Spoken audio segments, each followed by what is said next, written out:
Seguimos então com a nossa série de lições da nossa revista, que tem como título Bíblia, Revelação Divina para uma Jornada Cristã Segura.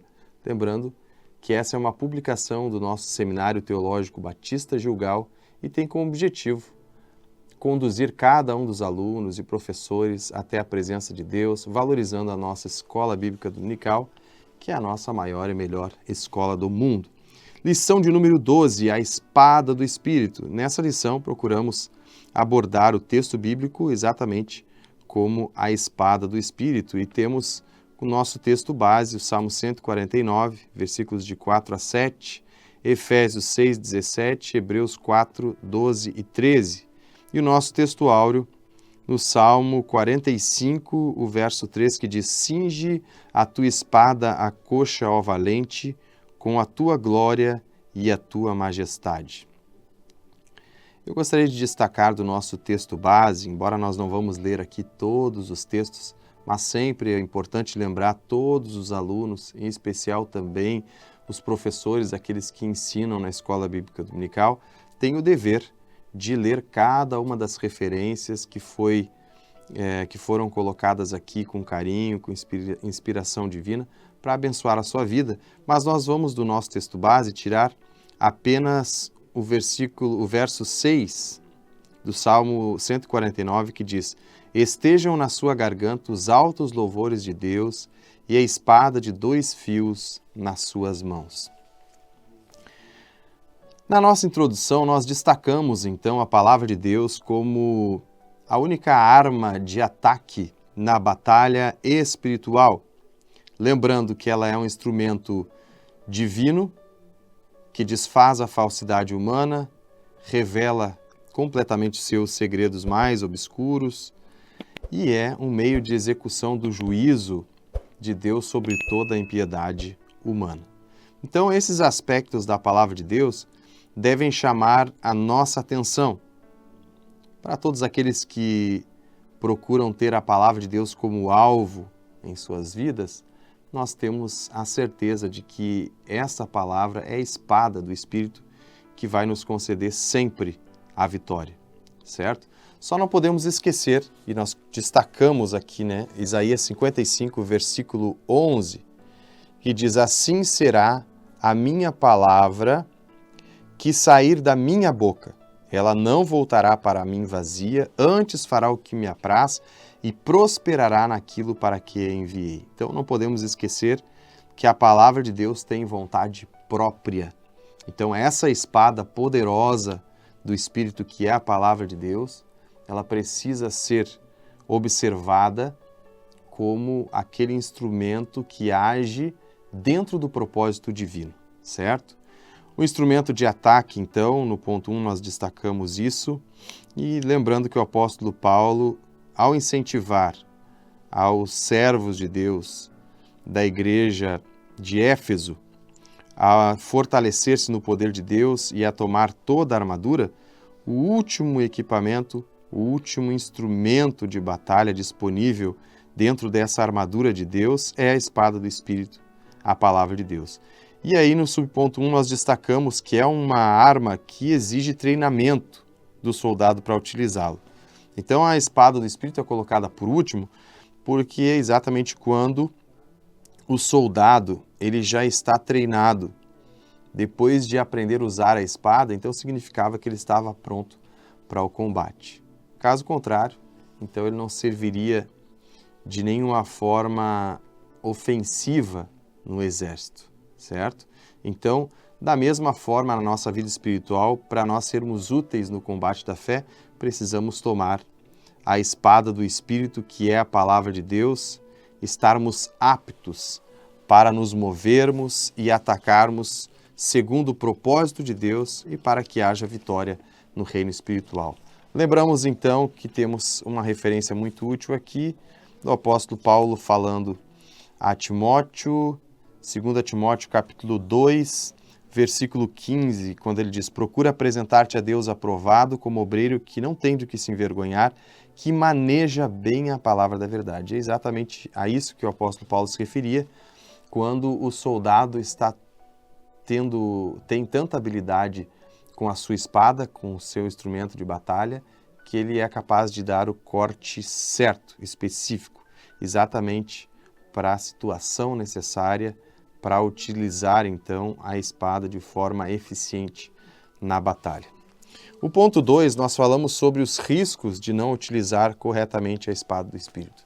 A espada do Espírito, a palavra de Deus, é o instrumento mais afiado que existe, mais poderoso que existe, pois é o próprio poder de Deus. O apóstolo Paulo diz, tomai as armas de Deus. Então é o próprio poder de Deus. E usando um exemplo prático e próprio na Bíblia, nós podemos constatar que mesmo Davi, já sendo um notável guerreiro, já tendo vencido o leão e o urso, ele não podia andar com o armamento de Saul. 1 Samuel, capítulo 17, versículos 38 e 39. E o motivo por que ele não podia usar os instrumentos de batalha de Saul é porque ele nunca havia experimentado. Com certeza, as armas de Saul eram o melhor equipamento. Porém, Davi não tinha o treinamento necessário, era impossível utilizar aquele equipamento. Então, Davi estava correndo risco de ferir-se com o próprio equipamento. E em vez do equipamento ajudá-lo, então, para ele representava um risco, inclusive, para a sua vida. Então, diante desse exemplo, podemos imaginar, em uma proporção infinitamente maior, o gravíssimo problema que é tomarmos a palavra de Deus, que é a espada do Espírito, a espada mais afiada que existe, sem o devido preparo e sem a santidade necessários para tomarmos a palavra de Deus. Então, destacamos dessa forma que a Bíblia é essa espada extremamente afiada, é o próprio poder de Deus em ação, que já destruiu muitos, que como o próprio Satanás estão definitivamente condenados por não utilizar a palavra de Deus com pureza e santificação. Devemos temer e tremer diante da palavra de Deus. E eu procurei destacar aqui no subponto 1, do ponto 2, que é triste a constatação que muitos estão brincando com a palavra de Deus, como se não conhecessem o seu poder de juízo, assim como uma criança que manuseia uma arma poderosíssima sem ter a noção do gravíssimo risco que está correndo, não somente para essa criança, mas para todos que estão à sua volta. Assim como o profeta Abacuque, nós precisamos, ao ouvir a palavra de Deus, temer e clamar por um avivamento, segundo Abacuque capítulo 3, versículo 2. A utilização da palavra como fonte de renda e promoção. Muitos usam a Bíblia somente para enganar as pessoas, para o seu próprio benefício e promoção pessoal. Para isso, nós devemos ler Judas 1, de 10 a 13. É importante você estar atento a essa leitura que diz: apesar disso, esses tais levianamente difamam tudo que não compreendem, se corrompem até nas atitudes mais simples, que aprendem por instinto, como animais irracionais, se corrompem. Ai deles, porquanto trilharam o caminho de Caim, ávidos pelo lucro e se jogaram no erro de Balaão, e foram tragados pela morte na rebelião de Corá. Essas pessoas participam das vossas reuniões e celebrações fraternais, banqueteando-se convosco sem o menor pudor, assim como pastores que a si mesmos se apacentam, vagam como nuvens sem água, impelidas pelo vento. São como árvores sem folhas nem fruto, 2 vezes mortas, arrancadas pela raiz. São como as ondas bravias do mar, espumando suas próprias indecências, estrelas errantes para as quais estão preparadas as mais densas trevas por toda a eternidade. Então esse é o resultado de tomar a palavra de Deus como fonte de renda ou promoção. Ela é a espada que nos concede a vitória ou que nos desfaz, desfazendo a falsidade, também tem o poder de destruir a nossa própria vida. Ela também, como espada do Espírito, no ponto 3 nós colocamos aqui, é a revelação de tudo que está oculto. A palavra de Deus também é como uma espada penetrante com o poder de destacar cada detalhe ou dissecar cada detalhe do ser humano, quer dizer, ela é a espada do Espírito que separa cada uma das partes da nossa vida espiritual, também da questão física. É um poder ativo de Deus em nós, como diz o escritor aos Hebreus, no capítulo 4, versículos 12 e 13, prescrutando cada canto do nosso ser, revelando o nosso caráter, o nosso intuito. Então, mesmo que o coração humano seja o mais enganoso, como diz Jeremias 17:9, a palavra de Deus o revela completamente em um só golpe. Esse é o poder maravilhoso da palavra de Deus. Não existe nada oculto, a Bíblia diz, diante dele, diante de Deus, da sua palavra. Antes, todas as coisas estão nuas e patentes diante daquele com quem haveremos de tratar. E o exemplo que nós colocamos no subponto 1 deste ponto 3 é a igreja de Pérgamo. A carta de Cristo às 7 igrejas da Ásia, ela tem uma admoestação de acordo com a necessidade ou a falha das igrejas, sendo, então, como exceção, Esmirna e Filadélfia, que eram igrejas plenamente fiéis, estão destacadas nas 7 cartas do Apocalipse de Cristo Jesus às 7 igrejas da Ásia.